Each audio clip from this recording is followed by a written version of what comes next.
તને ખબર છે શકુનીના પાસા એના પપ્પાના હાડકામાંથી બનેલા છે? હે, તને કોણે કીધું? મેં એવી વાત સાંભળી છે.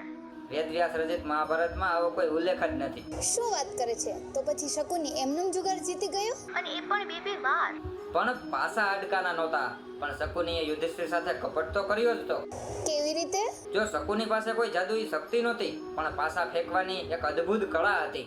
એટલે જ મહાભારતમાં વેદવ્યાસે શકુનીને અક્ષકોવિદ એટલે કે પાસા ફેંકવાનો નિષ્ણાંત કહ્યો છે અને એને મતાક્ષ તરીકે ઉલ્લેખ કર્યો છે.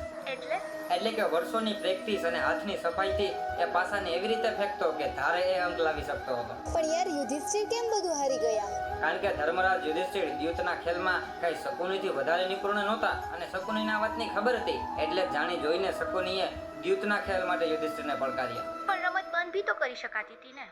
હા, પણ શકુનીએ યુધિષ્ઠિરના ક્ષત્રિય અહંકારનો ફાયદો ઉઠાવ્યો. ક્ષત્રિય નિયમ મુજબ યુધિષ્ઠિર દ્યુતના પડકારને નકારી ન શક્યા અને જેમ જેમ હારતા ગયા એમ શકુની તેને વધુ ઉકસાવતો ગયો. ક્ષત્રિય અહંકાર અને ક્રોધના કારણે યુધિષ્ઠિર ધીમે ધીમે પોતાનું બધી વસ્તુ દાવ પર લગાવતા ગયા અને હારતા ગયા. ભાઈ સાબ, એટલે આ કોઈ જાદુઈ પાસાની રમત નથી, પરંતુ શકુનીની સાયકોલોજીકલ અને માસ્ટર સ્કિલ હતી.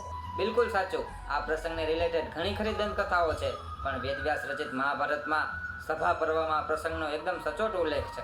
જો આ ફેક્ટ ગમ્યો હોય તો વિડીયોને શેર કરો અને પેજને ફોલો કરવાનું ભૂલતા નહીં. જય શ્રી કૃષ્ણ.